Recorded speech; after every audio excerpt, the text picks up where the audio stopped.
سلامونه، وخت مو په خیر. بریټانیا افغانستان کې د تاوتریخوالي د ژر پای ته رسیدو غوښتنه کړې. په کابل کې د بریټانیا سفیر له ولسمشر غني سره په لیدنه کې ویلي چې هیواد د افغانانو په مالکیت د سولې پروسې ملاتړ کوي. روان کال له ایران څخه څه باندې 280,000 افغانان خپل هیواد ته راغلي.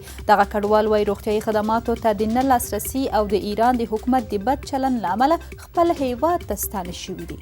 افغانستان د تروریزم د قرباني شویو هیوادونو په نوملړ کې لومړی ځای ترلاسه کړی. د سولې او اقتصاد انسټیټیوټ په څېړنه کې راغلی چې د نړۍ د 10 غټو تروریستي پیښو له ډلې په افغانستان کې د طالبانو له لوري شوي دي.